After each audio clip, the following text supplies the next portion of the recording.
mercredi en semaine de Braise. Le jeûne d'aujourd'hui est prescrit par une double loi, c'est le carême, et c'est le mercredi de la Braise.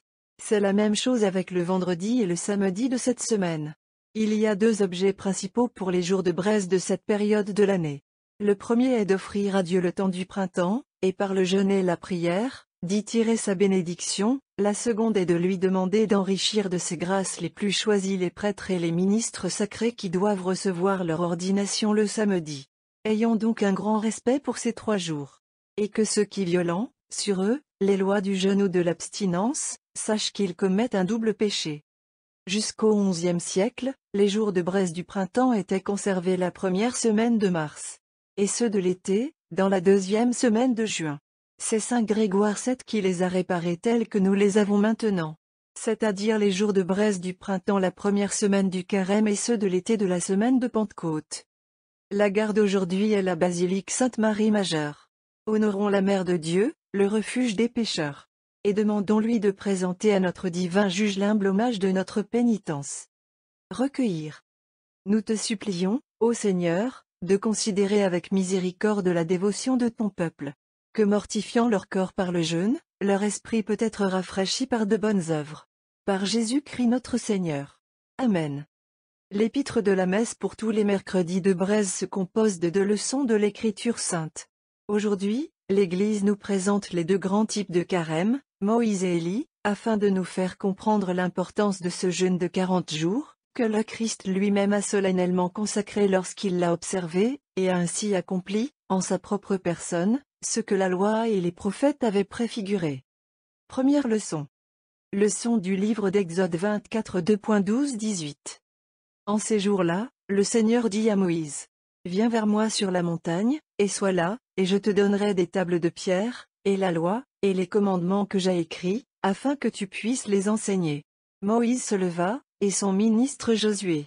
Et Moïse montant sur le mont de Dieu, dit aux anciens: Attendez ici jusqu'à ce que nous retournions vers vous, vous avez Aaron et Hur avec vous, si une question se lève, vous la leur ferez. Et quand Moïse est monté, un nuage a recouvert la montagne.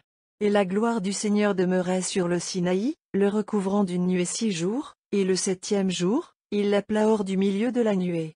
Et la vue de la gloire du Seigneur était comme un feu ardent au sommet de la montagne, aux yeux des enfants d'Israël. Et Moïse entrant au milieu de la nuée, monta dans la montagne. Et il était là 40 jours et 40 nuits. Deuxième leçon. Leçon du livre des 3e rois 19 2.3, 8, 1 roi 19 2.3, 8. En ces jours-là, Élias entra dans Bersabi de Juda, et il laissa ses serviteurs. Et il a fait un voyage d'une journée dans le désert. Et quand il fut là, et qu'il s'assit sous un genévrier, il demanda pour son âme qu'il puisse mourir, et dit: Cela me suffit, Seigneur, enlève mon âme, car je ne suis pas meilleur que mes pères. Et il se jeta à terre, et dormit à l'ombre du genévrier. Et voici qu'un ange du Seigneur le toucha et lui dit: Lève-toi et mange. Et il regarda, et voici qu'il y avait à sa tête un gâteau de foyer et un récipient d'eau. Et il mangea et buva, et il s'endormit à nouveau. Et l'ange du Seigneur revint la 2e fois et le toucha, et lui dit: Lève-toi, mange, car tu as encore un grand chemin à parcourir. Et il se leva, mangea, buva et marcha dans la force de cette nourriture 40 jours et 40 nuits, jusqu'à Horeb, le mont de Dieu. Moïse et Élie jeûnent pendant 40 jours et 40 nuits, parce que Dieu leur demande de s'approcher de lui. L'homme doit se purifier, il doit se décharger, dans une certaine mesure au moins, du corps qu'il alourdit, s'il veut entrer en communication avec celui qui est l'Esprit. Et pourtant, la vision de Dieu, accordée à ces 2 personnages saints, était très imparfaite. Ils sentaient que Dieu était près d'eux, mais ils ne voyaient pas sa gloire. Mais quand vint la plénitude des temps, Galates 4.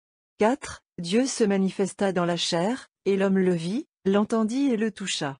1 Jean 1. Nous, en effet, ne sommes pas du nombre de ceux qui ont vécu avec Jésus, la parole de vie, mais dans la sainte Eucharistie, il nous permet de faire plus que de voir, il entre dans nos seins, il est notre nourriture. Le membre le plus humble de l'Église possède Dieu plus pleinement que Moïse sur Sinaï, ou Élias sur Horeb. Nous ne pouvons donc pas être surpris que l'Église, pour nous accorder cette faveur, à la solennité pascale, nous demande de passer par une préparation de 40 jours, bien que sa sévérité ne soit pas à comparer au jeûne rigide que Moïse et Élias ont dû observer, comme condition de recevoir ce que Dieu leur a promis. Évangile. Suite du Saint-Évangile selon Matthieu 12 2.38-50.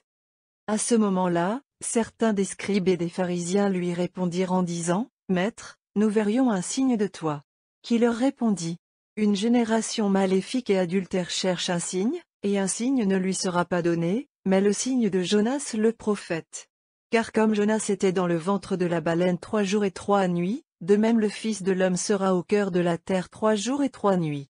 Les hommes de Ninive se lèveront en jugement avec cette génération, et la condamneront, parce qu'ils ont fait pénitence à la prédication de Jonas. Et voici ici un plus grand que Jonas. La reine du Sud se lèvera en jugement avec cette génération, et la condamnera, parce qu'elle est venue des extrémités de la terre pour entendre la sagesse de Salomon. Et voici un plus grand que Salomon ici. Quand un esprit impur est sorti d'un homme, il marche à travers des endroits secs, cherchant le repos, et n'en trouve aucun. Puis il dit, « Je retournerai dans ma maison, d'où je suis sorti. » Et venant, il le trouve vide, balayé et garni. Alors il s'en va, et emmène avec lui 7 autres esprits plus méchants que lui, et ils entrent et habitent là. Et le dernier état de cet homme est pire que le premier. Il en sera de même pour cette génération méchante. Alors qu'il parlait encore aux multitudes, voici que sa mère et ses frères se tenaient sans, cherchant à lui parler.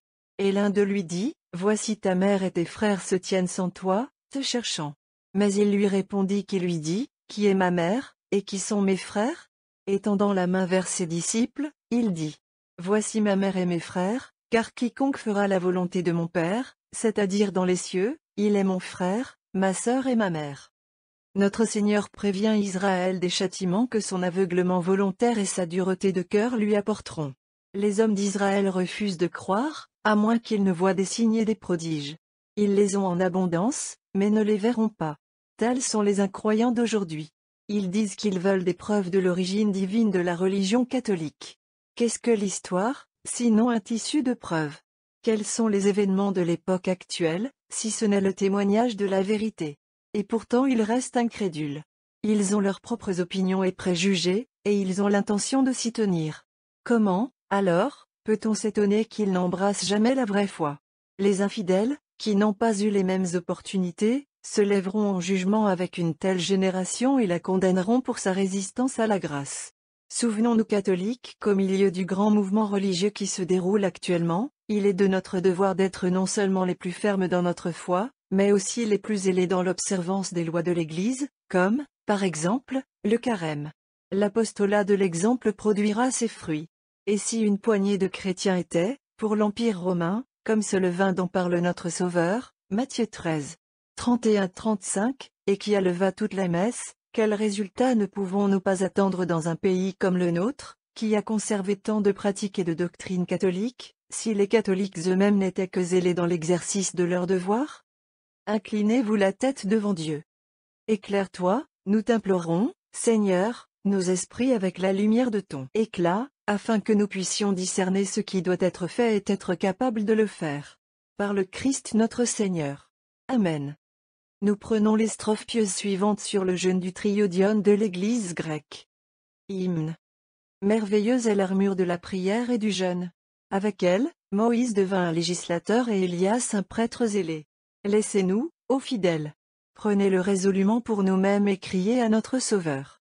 C'est à toi seul que nous avons péché, ayez pitié de nous. Jéunons un jeûne spirituel, brisons tous les pièges du serpent, évitons la méchanceté du mauvais exemple et pardonnons à nos frères leurs offenses contre nous, afin que nos propres péchés soient pardonnés. Car ainsi pourrons-nous dire, que notre prière, Seigneur, soit dirigée comme de l'encens à tes yeux. Ô toi seul qui sois bon. Ô source de miséricorde. Ô agneau de Dieu, qui, étant toi-même Dieu, enlève les péchés du monde. Je suis ballotté par les tempêtes du péché. Sauvez-moi et conduisez-moi sur les chemins de la pénitence. Le vrai jeûne est de fuir le péché, de se détourner des mauvaises affections, de l'amour de Dieu, de la prière sincère, des larmes de scrupule et de la charité envers les pauvres, comme le Christ nous l'enseigne dans les Écritures. Mon âme est transpercée de l'épée du péché, et est mutilée par de multiples crimes, guéris-la, ô gentil médecin des âmes. Appliquez-moi, ô Jésus miséricordieux, le remède de tous vos commandements sages. C'est maintenant le temps de la scrupule, car c'est le temps du jeûne. Donnons-nous sincèrement aux larmes et aux soupirs, et tendons nos mains à notre seul Rédempteur, le suppliant de débrider nos âmes. Donne-moi la grâce, ô mon bon Jésus, d'étouffer toutes mes mauvaises affections, d'être rempli de l'amour de toi, d'être riche en dons divins, et de te servir avec tout le dévouement. Fais attention, mon âme, de peur que, pendant le jeûne, tu sois coupable de la gourmandise de blesser et de haïr ton prochain, et de te quereller avec lui. Et ainsi perdre ton Dieu, par ta négligence. Comment pourrais-je, ô mon Jésus, endurer ta colère, quand tu viendras me juger? Quelle réponse vais-je alors te faire, si maintenant je refuse d'accomplir tes justes commandements? Pardonne-moi, avant mon départ. Libère mon âme, Seigneur, de la tyrannie de mes passions, afin que je puisse jouir de la liberté de faire ta volonté, et rendre gloire à ta puissance, pour l'éternité. Haïssez, ô mon âme, l'intempérance d'Ésaü, et imitez le saint Jacob. Détruisez Bélial par l'abstinence, faites-vous un trésor de richesse divine, et laissez la louange de Dieu être à jamais sur vos lèvres. Accorde-nous, ô Sauveur miséricordieux, que nous puissions traverser la mer de notre jeûne sans être inquiétés par les tempêtes. Et que nous, qui célébrons toujours ta louange, puissions être amenés au ciel de ta résurrection. Égal. Ce texte est tiré de l'année liturgique, écrit par Dom Prosper Guéranger.